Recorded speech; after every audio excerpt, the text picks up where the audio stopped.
رسوله الكريم أما بعد فأعوذ بالله من الشيطان الرجيم بسم الله الرحمن الرحيم وإذا قيل لهم تعالوا إلى ما أنزل الله وإلى الرسول قالوا حسبنا ما وجدنا عليه آباءنا أولو كان آباؤهم لا يعلمون شيئا ولا يهتدون يا أيها الذين آمنوا عليكم أنفسكم لا يضركم من ضل إذا اهتديتم إلى الله مرجعكم جميعا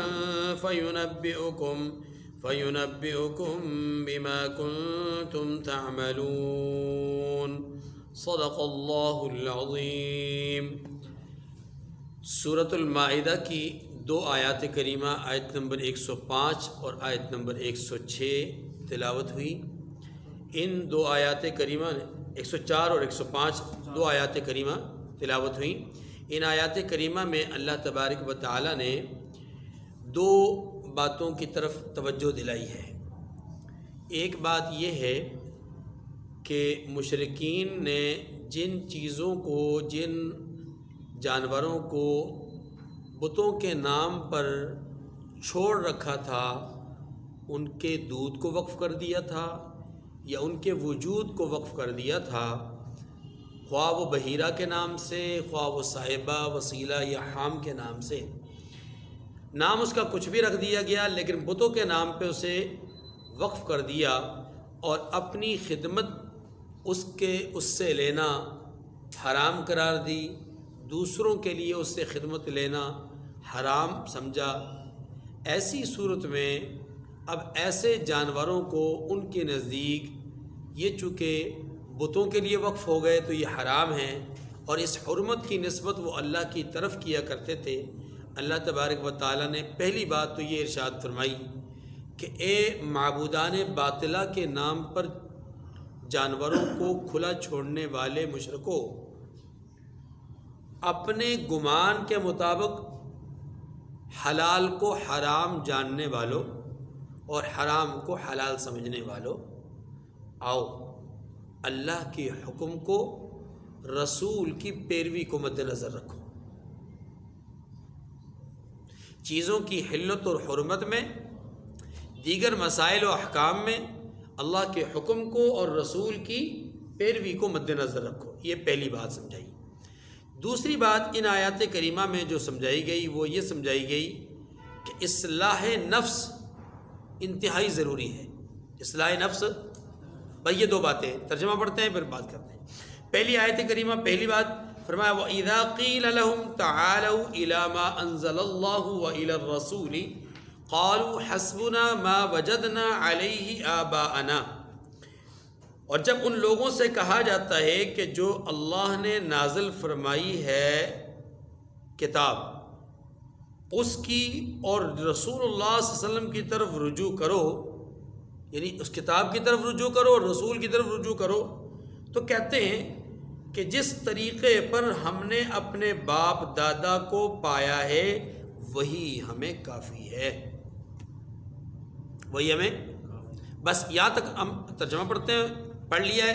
اب بات سمجھیے، مشرکین سے جب یہ کہا گیا کہ آؤ اللہ کے حکم کی طرف، رسول کی پیروی کرنے کی طرف آؤ، تو ان کا جواب کیا تھا کہ ہم نے جس نقطے پر باپ دادا کو دیکھا ہے اسی نقطے پہ چلیں گے، اسی طرز معاشرت کو یا اسی طرز زندگی کو اپنائیں گے جو ہمارے باپ دادا کی رہی۔ نعوذ باللہ، ہم نہیں جانتے کہ اللہ کا حکم کیا ہے، یا ہم نہیں مانتے کہ اللہ کا حکم کیا ہے، ہم کچھ نہیں سمجھتے رسول کے طریقے کو، ہم تو اپنے باپ دادا کے طریقے پر چلیں گے۔ یہ میں نے لفظ اس لیے استعمال کیے ہیں تاکہ آپ کو آنے والی گفتگو سمجھ میں آ سکے۔ دیکھیے اس آیت کریمہ میں دو باتیں اور سمجھنے والی ہیں جو الفاظ سے سمجھ میں آتی ہیں، وہ کیا ہے؟ وَإِذَا قِيلَ لَهُمْ تَعَالَوْا إِلَى مَا أَنزَلَ اللَّهُ وَإِلَى الرَّسُولِ، اس میں اللہ تبارک و تعالی نے اپنے احکامات کی پیروی کے ساتھ ساتھ اپنے رسول کے احکامات کی پیروی کا بھی حکم دیا ہے. اور کیجیے گا میری بات پہ. تعالوا الی ما انزل اللہ کے اندر قرآن پاک کے احکامات، وَإِلَى الرَّسُولِ کے اندر رسول اللہ کے فرامین. گویا قرآن اور سنت دونوں ہی اتباع اور اطاعت کے اعتبار سے ضروری ہیں. دونوں ہی اطاعت اور اتباع کے اعتبار سے ضروری ہیں. یہاں نکتہ یہ ہے کہ کچھ لوگ اس دنیا میں ایسے ہیں کہ جو سمجھتے ہیں کہ ہمارے لیے صرف قرآن کافی ہے، حدیث کی ضرورت نہیں. اللہ پاک نے وَإِلَى الرَّسُولِ کہہ کر اس بات کی طرف اشارہ کیا کہ قرآن بغیر حدیث کے سمجھ میں نہیں آئے گا. قرآن بغیر حدیث کے سمجھ میں نہیں آئے گا. دیکھیے، نماز اللہ نے فرض کر کی حکم دیا، 90 کے قریب دفعہ حکم دیا، 850 یا 900 بار قرآن پاک میں نماز کا ذکر کیا. نماز کتنی ضروری ہے اس کا اندازہ ان آیات سے پتہ چل جاتا ہے. لیکن قرآن مجید نے کہیں نہیں بتلایا کہ فجر میں کتنی رکعتیں ہیں، ظہر اثر مغرب عشاء کی رکعات کتنی ہیں، پڑھنا کیا ہے، کیسے پڑھنا ہے، کس طریقے سے پڑھنا ہے، پہلے کیا پڑھنا ہے، بعد میں کیا پڑھنا ہے، کہاں غلطی ہو جائے تو کیا تدارک ہوگا، کہاں غلطی ہو جائے کیا کفارہ ہوگا، قرآن پاک نے نہیں بتایا. اگر بات صرف قرآن کی ہوگی تو قرآن نے کہا نماز پڑھیے، قرآن نے یہ بھی کہا کہ اقم الصلاۃ لذکری، نماز پڑھو میرے ذکر کے لیے. قرآن کہتا ہے اقیم الصلاۃ، نماز پڑھو. قرآن کہتا ہے نماز میرے ذکر کے لیے پڑھو. قرآن کہتا ہے کہ میرا ذکر کرو چلتے پھرتے اٹھتے سوتے جاگتے. قرآن کہتا ہے ان الصلاۃ تنہی عن الفحشاء والمنکر. قرآن پاک نماز کے حوالے سے مختلف باتیں کرتا ہے. اب یہ ساری باتیں ہمیں کیسے سمجھ میں آئیں گی؟ قرآن نے تو کوئی اس کا کلیہ نہیں بتایا کہ نماز ذکر کب ہوگی، نماز بے حیائی سے کب روکے گی. قرآن پاک نے نماز کے حوالے سے یہ وضاحت تو نہیں کی. اب ضروری ہوا کہ قرآن مجید کی ان آیات کو سمجھنے کے لیے کوئی ایسی تعبیر ہوتی، کوئی ایسی تعمیل ہوتی جو کسی شخصیت پر صادر ہوتی، اور کوئی شخصیت یہ کر کے دکھاتی کہ نماز اس چیز کا نام ہے. ورنہ تو یاران خواہشات نفسانیہ کے یاروں نے تو یہاں تک بھی کہہ دیا کہ جناب نماز تو اللہ کے ذکر کے لیے ہوتی ہے. نماز سے مقصود کیا ہے؟ اللہ کا ذکر. لہذا ہم اللہ کا ذکر کرنا شروع کر دیتے ہیں. نماز اور ذکر ایک ہی چیز ہے. وہی سے ایک نیا فرقہ جنم لیا اور اس فرقے کا نام ذکری فرقہ ہے. آپ کے سندھ میں اور خصوصاً بلوچستان میں یہ بہت زیادہ پایا جاتا ہے. جو نماز نہیں پڑھتے تو کہتے ہیں بس چلتے پھرتے اٹھتے بیٹھتے جو ہے وہ ذکر کیا کرو. یہ ذکر بھی اللہ کی نماز، اصل نماز کا مقصد کیا ہے؟ ذکر. تو ذکر ہم کر رہے ہیں. اب جب قرآن مقدس کوئی آپ سامنے رکھیں گے، احادیث کو سامنے نہیں رکھیں گے، تو اس طرح کے فتنے تو جنم لیں گے. تو قرآن مجید کے ساتھ ساتھ حدیث مبارکہ لازم ہے. اس لیے لازم ہے کہ قرآن اللہ رب العزت نے جو اتارا ہے یہ ایک لا ہے، اس کے اندر احکامات ہیں، اور رسول اللہ صلی اللہ علیہ وسلم نے جو چیزیں کر کے بتلائی ہیں وہ تشریع ہے، وہ شریعت ہے. بات ہماری ہے، بائی لاز جس کو کہتے ہیں وہ. اب یہ جو احکامات اور تشریع کا عمل ہے، یہ جب تک دونوں نہیں ملیں گے بات سمجھ میں نہیں آئے گی.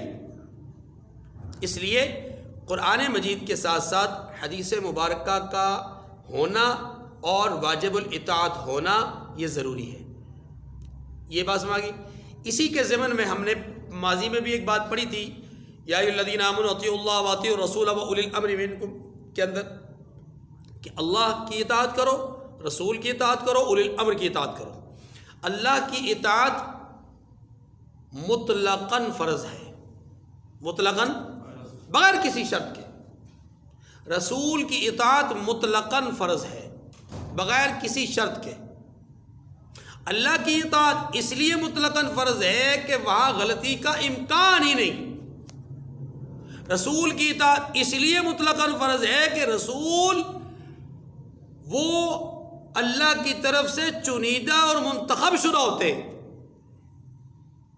وہ اللہ کا پیغام پہنچا رہے ہوتے ہیں، تو گویا اس پیغام پہنچانے کی وجہ سے وہ واجب الاطاعت ہے اور ان کی اطاعت فرض ہے، اور مطلقاً فرض ہے بغیر کسی شرط کے۔ کوئی شرط نہیں ہے کہ ایسا ہوگا تو پھر رسول کی بات فرض ہوگی، ایسا نہیں ہوگا تو رسول کی بات کو چھوڑ دیں گے، نہیں، ایسا نہیں۔ ٹھیک ہے، یہ دو باتیں ہو گئی۔ اب ایک بات یہاں پر اور سمجھیے، اور وہ یہ ہے کہ اس جملے سے بعض لوگوں نے یہ بھی ایک سلسلہ نکالا۔ پہلے آیت کریمہ کا تھوڑا سا اور انداز میں، تفسیری انداز میں بات سمجھیے تاکہ وہ سوال سمجھ میں آ سکے۔ تفسیری انداز میں آیت کریمہ کو یوں سمجھیے کہ مشرکین سے جب کہا جاتا ہے کہ آؤ جو تم نے اپنی طرف سے حلت اور حرمت کے مسائل پیدا کر دیے ان کو چھوڑو، اللہ کی طرف سے جو حلت اور حرمت کے مسائل بیان ہوئے، رسول نے جو بیان کی، ان کی طرف آؤ۔ یہ تو تھا اصل مسئلہ۔ اب ان کی طرف سے جواب کیا ہے؟ جواب یہ کہ قالوا حسبنا ما وجدنا علیہ آبانا، ہمارے لیے تو وہی کافی ہے، وہی طریقہ کافی ہے جو ہم نے اپنے باپ دادا میں دیکھا، یعنی جس طریقے پر ہم نے باپ دادا کو چلتے ہوئے دیکھا وہی طریقہ ہمارے لیے کافی ہے، ہم کسی نئے طریقے کو اپنانے کے لیے تیار ہے۔ گویا مشرکین کے ہاں اللہ اور اس کے رسول کا طریقہ واجب الاطاعت نہیں، ان کے آباء و اجداد کا طریقہ واجب الاطاعت ہے، جس کو ہم دوسرے لفظوں میں آج کل کے دور میں الفاظ کے اندر یوں سمجھ سکتے ہیں کہ مشرکین گویا یوں کہہ رہے ہیں کہ ہم اللہ اور اس کے رسول کی بات نہیں مانیں گے، ہم تو باپ دادا کی تقلید کریں گے، باپ دادا کی تقلید کریں گے۔ اب یہاں پر اتنی بات جب سمجھ میں آ گئی تو اب یہاں پر سمجھیے، بعض لوگوں کو ایک وسوسہ پیدا ہوا، اور وہ وسوسہ پھر آہستہ آہستہ بڑھتے بڑھتے ان کے نظریے کی حد تک پہنچ گیا کہ جی اس آیت کریمہ سے مراد نعوذ باللہ امام ابو حنیفہ کے ماننے والے، امام شافعی کو ماننے والے، امام احمد کو ماننے والے، امام مالک کو ماننے والے، سارے مقلدین اس میں شامل ہیں، کیونکہ وہ نبی اور اللہ کی بات کو چھوڑ کر اپنے امام کی بات کو مانتے ہیں۔ یہ وسوسہ نظریے کی حد تک پہنچ گیا۔ یہ بات سمجھ آ گئی؟ یہ نظریہ سمجھ آ گیا؟ اب اس کا جواب سمجھیے۔ قرآن پاک نے جو کہا ہے پہلے اس کو ایک دفعہ پھر دیکھیے، پھر اس نظریے کا رد سنیے گا۔ قرآن پاک نے کہا ہے کہ جب ان سے کہا جاتا ہے اللہ اور اس کے رسول کی طرف آؤ، اللہ اور اس کے رسول کی طرف آؤ، تو جواباً وہ یوں کہتے ہیں کہ ہم باپ دادا کے طریقے کو کافی سمجھتے ہیں، گویا ہمارے لیے اللہ اور اس کے رسول کا طریقہ کافی نہیں، ہم تو باپ دادا کے طریقے پر چلیں گے، اللہ اور اس کے رسول کے طریقے پر نہیں چلیں گے۔ یہ ہے اصل تفسیر، اصل بات۔ اور اس اصل بات کو جب ہم اس نظریے پر لے کر جاتے ہیں تو یہ نظریہ ہمیں کھوکھلا، من گڑت اور محض الزام تراشی کی حد تک نظر آتا ہے۔ اس لیے کہ یاد رکھیے، چاروں ائمہ کرام کے جو فالوورز ہیں، چاروں ائمہ کرام کے جو متبعین ہیں، وہ اپنے طور پر کسی بھی امام کی شخصیت کے تابع نہیں ہیں۔ یہ بات نہ سمجھے گا، بڑی اہم بات ہے۔ امام ابو حنیفہ کے ماننے والے امام ابو حنیفہ کی شخصیت کی وجہ سے ان کو نہیں مان رہے، اتنے اونچے قد کا آدمی ہے، اتنا موٹا ہے، اتنا تازہ، اتنا نہیں، یہ کوفہ کا رہنے والا ہے اس لیے ہم مان رہے نہیں۔ امام مالک کو اس لیے لوگ نہیں مان رہے کہ ان کا قد اتنا لمبا، اتنا چھوٹا، اتنا بڑا، اتنا خوبصورت، اتنا چہرہ، نہیں، وہ مدینہ کے رہنے والے اس لیے مانتے نہیں۔ یعنی کسی کو اگر کسی نے مانا ہے تو اس کی ذات کی وجہ سے نہیں مانا۔ اب مانا کیوں ہے؟ مانا ہے علم کی وجہ سے۔ مانا ہے کس کی وجہ سے؟ علم کی وجہ سے، کہ ماننے والے نے یہ تصور کیا کہ میں کوتاہی علم کا پیک کروں، یعنی میں علمی اعتبار سے کوتا ہوں، علمی اعتبار سے چھوٹا ہوں، علمی اعتبار سے بہت کمزور ہوں، اور وہ علمی اعتبار سے بہت بلند، بہت قوی، بہت بحر، بہت بڑے سمندر، ان کو علم کے اعتبار سے بہت زیادہ رسوخ حاصل ہے، عمل کے اعتبار سے وہ بہترین اپنے علم پر عمل کرنے والے، تقوی اور بزرگی کے لحاظ سے وہ بہت بڑے متقی اور پرہیزگار ہیں۔ گویا علمی اور عملی حیثیت سے وہ مجھ سے کئی گنا بڑھ کر ہیں، اس لیے میں یہ سمجھتا ہوں کہ علمی میدان میں بھی مجھے ان کو جو ہے وہ فالو کرنا چاہیے، عملی میدان میں مجھے انہیں دیکھنا چاہیے، اس لیے میں ان کا پیروکار بن گیا کہ وہ علم میں اور عمل میں مجھ سے زیادہ ہے، وہ دین کو زیادہ بہتر سمجھ سکے، اتنا بہتر میں نہیں سمجھ سکتا۔ یہ ایسی ہے جیسے شاگرد اور استاد، شاگرد تدریس تعلیم کے دوران وہ اپنے استاد ہی کو فالو کرتا ہے، اس لیے کہ وہ سمجھتا ہے کہ استاد ہی بہتر جانتا ہے، استاد ہی اچھا جانتا ہے۔ ہاں، ایک وقت اور ایک زمانہ ایسا اگر آ گیا کسی شاگرد میں کہ وہ اپنے وقت کے لحاظ سے استاد سے زیادہ آگے بڑھ جائے اور اسے استاد کی کہی ہوئی بات مناسب نہ لگے دلائل کے اعتبار سے، تو اس کو 100% یہ حق ہے کہ وہ استاد کی بات کو ترک کر کے اپنی جو خود تفہیم ہے اس کے مطابق عمل کرے۔ یہی ہے نا جی، یہی اصول ہے۔ اب سمجھیے، ہم نے امام ابو حنیفہ رحمۃ اللہ علیہ کو مانا ان کے نام نعمان بن ثابت کی وجہ سے نہیں، ان کی جائے پیدائش کوفہ کی وجہ سے نہیں، ان کے جسم اور ان کے قد کاٹ اور ان کی تجارت بزنس کی وجہ سے نہیں مانا، ہم نے اس لیے مانا کہ امام ابو حنیفہ رحمۃ اللہ علیہ فقہی اعتبار سے، حدیث کے اعتبار سے، سند کے اعتبار سے، تفسیر کے اعتبار سے، اصول اور قوانین کے جاننے کے اعتبار سے، اور پھر علم، تقوی اور ورع کے اعتبار سے وہ مجھ سے کہیں زیادہ بہتر تھے۔ میرا علم ان کے مقابلے میں ایسے ہی ہے کہ جیسے ایک بہت اونچا پہاڑ ہو، پہاڑ کی چوٹی کی طرف اگر نیچے اس کے دامن میں کھڑے ہو کر کے کوئی آدمی ویو دیکھے تو اس کی ٹوپی اور اس کی کلا یا اس کی پگڑی جو ہے وہ دستار گر جائے، اس لیے کہ اس نے سر کو اتنا اونچا کیا چوٹی کو دیکھنے کے لیے۔ ہماری مثال تو ایسی ہے کہ ہم دامن میں کھڑے ہیں، وہ پہاڑ کی چوٹی ہے، علم کا سمندر ہے، علم کا پہاڑ ہے، جبال علم ہے۔ اس لیے چاروں ائمہ میں سے جس نے پیروی کی، اس نے اس کی شخصیت کی وجہ سے پیروی نہیں کی، علم، تقوی اور ورع کی وجہ سے پیروی کی، ٹھیک ہے۔ لہٰذا یہ والی بات ان متبعین پر تو صادق آتی نہیں۔ کیوں؟ اس لیے کہ متبعین کا خیال یہ ہے کہ ہم اللہ اور اس کے رسول کی بات کو مان رہے ہیں۔ کیسے؟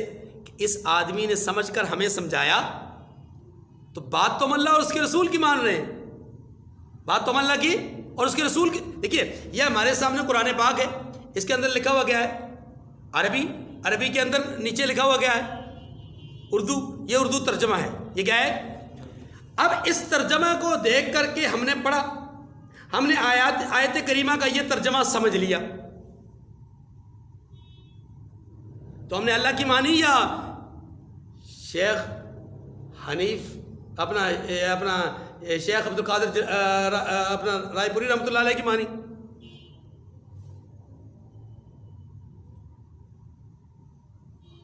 ہم نے مولانا فتح محمد جلندری صاحب کو مانا یا ہم نے مفتی شفیع صاحب کو مانا یا اللہ کو مانا؟ مانتے تو اللہ کو ہی ہیں، بات تو اللہ کی ہے۔ ہم نے جو ان کے کہنے پر سمجھا تو ہم یہ سمجھتے ہیں کہ یہ مفتی شفیع صاحب جو ہے ان کو ہم سے زیادہ سمجھ ہے، یہ مولانا ثناء اللہ امر تسلی ہے، ان کو ہم سے زیادہ سمجھ میں، یہ فتح محمد جلندری صاحب ہیں، ان کو ہم سے زیادہ سمجھ ہے، یہ شیخ عبد القادر جیلانی ہے، ان کو ہم سے زیادہ سمجھ۔ دیکھیے نا، کسی بھی چیز کو جب ہم پڑھتے ہیں کسی کے کہنے پر تو اس کو ہم اپنے سے زیادہ صاحب علم سمجھ کر پڑھ رہے ہوتے، تو اصل میں ہم پڑھ اس کو نہیں رہے ہوتے، پڑھ تو اللہ کی بات کو ہی رہے ہوتے ہیں، صرف وہ جو سمجھتا ہے وہ سمجھ کر جو ہمیں سمجھا رہا ہے ہم اس کے مطابق سمجھ جاتے ہیں۔ تو چاروں ائمہ کو ماننے والے یاد رکھیے ان کی شخصیات کی وجہ سے نہیں مانتے۔ یہ جو اپنے آباء و اجداد کی اتباع کی بات کر رہے ہیں یہ شخصیات کی بنیاد پہ بات کر رہے ہیں، اور مقلدین وہ شخصیات کی بنیاد پہ بات نہیں کرتے۔ ہم یہ سمجھتے ہیں کہ امام ابو حنیفہ رحمۃ اللہ علیہ اور دیگر ائمہ کرام نے جو بات کہی تھی کہ اگر ہماری کوئی بات قرآن اور حدیث کے مخالفت میں نظر آئے، یا ہماری کسی بات میں قرآن اور حدیث کی بات کی مخالفت نظر آئے، واضح مخالفت نظر آئے، تو ہماری بات کو ترک کر دو، قرآن و حدیث کو لے لو، تو بات ہی ختم ہو گئی۔ پھر حسبنا ما وجدنا علیہ آبانا والی بات تو ہے ہی نہیں۔ ٹھیک ہے جی، یہ ختم ہو گئی۔ اب اگلی بات یہ ہے کہ قرآن پاک نے اس کی مزید وضاحت یوں فرمائی کہ اولو کان آباؤہم لا یعلمون شیئا ولا یہتدون، کہ یہ جو کہتے ہیں ہم اب اپنے آباء و اجداد کی بات کو ہی مانیں گے، تو انہیں ذرا غور یہ اس بات پہ بھی کرنا چاہیے کہ بھلا اگر ان کے باپ دادا نہ تو کچھ جانتے ہوں اور نہ سیدھے راستے پر ہوں تب بھی انہی کی پیروی کریں گے۔ یہ جو جملہ ہے، اس جملے نے ان چاروں ائمہ کی پیروی کرنے والی بات کو بالکل ہی یکسر ہی اس نظریے کو غلط قرار دے دیا جو ان کے اوپر تھوپا جاتا ہے، الزام لگایا جاتا ہے کہ جی یہ چاروں ائمہ کی پیروی کرنے والے لوگ یہ کیا ہے، نعوذ باللہ اللہ اور اس کے رسول کو چھوڑ کر کے اماموں کو ماننے والے ہیں۔ بھائی اماموں کو نہیں مان رہے، ہم تو اللہ کی مان رہے ہیں، رسول کی مان رہے ہیں۔ آج کل ایک اشتہار آتا ہے جی امام اعظم محمد رسول اللہ صلی اللہ علیہ وسلم، نہیں سمجھ بھائی، یعنی ہم کہتے ہیں کہ امام اعظم ابو حنیفہ رحمۃ اللہ علیہ، اس کے مقابلے میں یار لوگوں نے امام اعظم محمد الرسول اللہ کا اشتہارات شائع کر دیا۔ کیا ہے اللہ کے بندے، یعنی جو ہم امام ابو حنیفہ کو سمجھ رہے ہیں وہ آپ محمد رسول اللہ صلی اللہ علیہ وسلم کو سمجھ رہے ہیں۔ یہ آپ ہماری نفرت میں یا ہماری عداوت میں، ہماری دشمنی میں آپ اپنے آپ کو گرا رہے ہیں جناب۔ ہم تو چار ائمہ میں سے امام ابو حنیفہ کو بڑا امام سمجھتے ہیں، آپ نے وہی درجہ رسول اللہ صلی اللہ علیہ وسلم کو دے دیا ہے، نعوذ باللہ، یہ تو بہت بڑی گستاخی ہے جناب، اور کیجیے اس بات پہ۔ ہم تو انہیں امام اعظم نہیں سمجھتے، ہم تو امام الانبیاء سمجھتے ہیں، اور وہ امام الانبیاء ہیں۔ نفرت کیجیے، ذرا عقل سے کیجیے، عداوت رکھیے، عقل سے عداوت رکھیے، اس طرح کی بیوقوفی والی کام نہ کیجیے کہ جن کی وجہ سے آپ خود ہی اپنے پاؤں کو کلاڑی مار رہے ہوں۔ اولو کان آباؤہم لا یعلمون شیئا ولا یہتدون کے اندر اس بات کا بھی رد آ گیا کہ ابو حنیفہ رحمۃ اللہ علیہ صاحب علم ہے، اولو کان آباؤہم لا یعلمون کہہ کر کے اس بات کی طرف اشارہ کر دیا کہ وہ صاحب علم نہ ہو تو پھر بھی پیروی کریں گے۔ قرآن نے کہا کن کے بارے میں؟ آباء و اجداد کے بارے میں۔ تو چاروں ائمہ تو صاحب علم ہیں، ان کی تو پیروی کی اس لیے جا رہی ہے کہ وہ صاحب علم ہے۔ اچھا، پھر قرآن نے کہا ولا یہتدون، یہ جو باپ دادا ہیں یہ ہدایت کے راستے پر نہ ہو تب بھی پیروی کریں گے۔ تو چاروں ائمہ تو ہیں ہی ہدایت کے راستے پر، مسلمان ہیں، حفاظ کرام ہیں، قراء نظام ہیں، محدثین ہیں، فقہاء ہیں، امام ہیں، متقی اور پرہیزگار ہیں۔ اس لیے یہ سارا نظریہ بالکل دھڑام سے گر جاتا ہے۔ یہ سراسر کسی پر الزام لگانا ہے، اور کسی پر ایسے الزام تراشی کرنا اچھی بات نہیں ہے۔ اب ایک آخری بات اس آیت کریمہ کے حوالے سے، اور پھر بات کو آگے بڑھاتے ہیں۔ آخری بات اس آیت کریمہ کے حوالے سے، چلیں بات پھر لمبی ہو جائے گی، مزید آگے چلتے ہیں۔ اگلی آیت کریمہ یا ایھا الذین آمنوا علیکم انفسکم لا یضرکم من ضل اذا اہتدیتم، اے ایمان والو اپنی جانوں کی حفاظت کرو، جب تم ہدایت پر ہو تو کوئی گمراہ تمہیں کوئی نقصان نہیں پہنچا سکتا، کوئی گمراہ تمہارا کچھ بھی نہیں بگاڑ سکتا اگر تم ہدایت پر ہو۔ یہ جو دو جملے ہم نے پڑھے ہیں، اے ایمان والو تم اپنی جانوں کی حفاظت کرو، یہ اس کا ویسے لفظی ترجمہ کیا ہے۔ اس کا بامحاورہ ترجمہ یہ کیا گیا ہے کہ علیکم انفسکم، تم پر اپنی اصلاح لازم ہے، تم پر اپنی اصلاح، جب تم ہدایت پر ہو تو کسی کا گمراہ ہونا تمہیں نقصان نہیں پہنچائے گا۔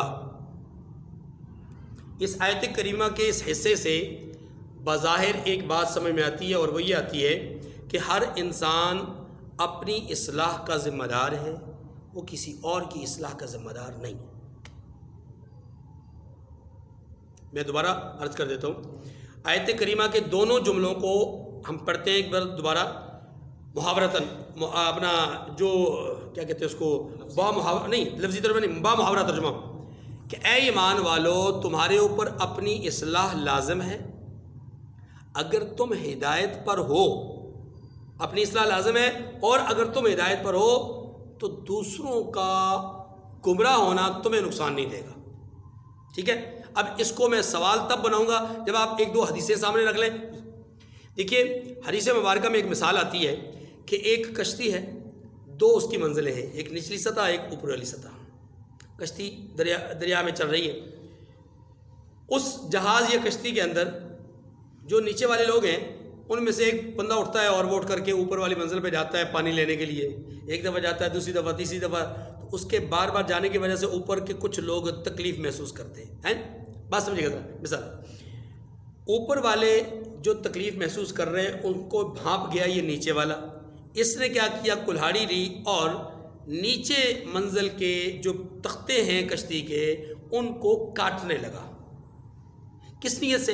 اس نیت سے کہ بار بار جو اوپر جا رہا ہوں پانی لینے کے لیے انہیں تکلیف ہو رہی ہے، تو میں نیچے سے ہی کوئی سوراخ بنا لیتا ہوں اور وہ پانی مجھے آسانی سے دستیاب ہو جائے گا، نہ ان کو تکلیف ہوگی اور نہ مجھے بار بار جانا پڑے گا۔ ٹھیک ہے، حدیث میں آتا ہے کہ اوپر والے اگر اس کو کلہاڑی لے کر کے وار کرتا ہوا دیکھ لیں اور اگر روکیں گے تو خود بھی بچ جائیں گے، اس کو بھی بچا لیں گے۔ اگر اس کو نہ روکیں اس عمل سے تو وہ تو غرق ہوگا ہی ہوگا، ساتھ یہ بھی غرق ہوں گے۔ یہ مثال کہاں دی گئی؟ وہاں دی گئی کہ فرمایا گیا کہ امر بالمعروف اور نہی عن المنکر کتنا ضروری ہے۔ اگر کہیں پر کوئی برائی ہوتی ہوئی دیکھو اور اس برائی کو تم نہ روکو تو تم ضرور بالضرور اللہ کی پکڑ اور گرفت میں آ جاؤ گے۔ برائی ہوتی ہے دیکھو، نہ پکڑو، نہ روکو، نہ منع کرو تو تم ضرور بالضرور گرفت میں آ جاؤ گے۔ اب اگر غور کریں، اس آدمی کا کلاڑی لے کر کے اس تختے کو چیرنا اس کا فعل ہے، اس کے فعل سے اوپر والوں کو کیوں نقصان ہو رہا ہے؟ نہیں ہونا چاہیے قرآن پاک کی ہدایت کے مطابق۔ جب وہ درست ہیں، وہ راہ راست پر ہیں، ہدایت پر ہیں اور انہوں نے اپنی اصلاح کر رکھی ہے، خود متقی پرہیزگار ہیں، تو دوسروں کا کوئی عمل ان کے لیے نقصان دہ کیوں؟ پھر کچھ لوگ گناہ کر رہے ہیں، کچھ لوگ برائی کر رہے ہیں، یہ آدمی تو متقی ہے، یہ پرہیزگار ہے، یہ نیک صالح آدمی ہے، یہ اگر ان کو نہیں روک رہا تو نہ روکے، یہ ان کو نہیں ٹوک رہا تو نہ ٹوکے۔ لیکن حدیث میں آتا ہے کہ اگر یہ نہیں ٹوکیں گے، یہ خوشی خوشی اس کو قبول کر لیں گے کہ برائی ہوتی ہے تو ہوتی رہے، ہمیں کیا جانے ان کی بل، اپنا مذہب چھوڑو نہیں، کسی کا مذہب چھیڑو نہیں، ہر ایک نے جی اپنے اپنی قبر میں جانا ہے۔ مختلف قسم کے جملے ہیں نا جی، اگر انہی جملوں کو مد نظر رکھتے ہوئے وہ کہتا ہے نہیں جی میں اپنی مسجد کو آباد کروں گا، میں اپنے معاملات کو چلاؤں گا، میں کسی کا ذمہ دار نہیں ہوں، اس نے اپنی قبر میں جانا ہے، میں نے اپنی قبر میں جانا ہے، تو اللہ کے رسول کیا فرماتے ہیں؟ جائے گا تو وہ اپنی قبر میں ہی۔ لیکن سنو، جب اللہ کی طرف سے مصیبت آئے گی اسے بھی اس مصیبت میں مبتلا ہونا ہے، تمہیں بھی ہونا ہے۔ اب قرآن پاک تو یہ کہتا ہے کہ تمہارے اوپر اپنی اصلاح لازم ہے، گمراہ لوگوں کی گمراہی تمہیں نقصان نہیں دے سکتی اگر تم ہدایت پر ہو۔ تو بظاہر تعارض ہے نا، قرآن کچھ کہہ رہا ہے اور حدیث کچھ اور کہہ رہی ہیں، تو بظاہر ٹکراؤ نظر آ رہا ہے، کھلا تضاد نظر آ رہا ہے۔ تو جواب اس کا یہ ہے کہ جناب یہاں تضاد نہیں ہے۔ یہاں تضاد کیوں؟ اور کیجیے گا، قرآن پاک نے جو جملہ کہا ہے اسی جملے کے اندر حدیث آ گئی ہیں۔ میں بہت مختصر سا جواب دے رہا ہوں۔ قرآن پاک نے جو جملہ کہا اسی جملے کے اندر احادیث آ گئی۔ قرآن پاک نے کیا کہا؟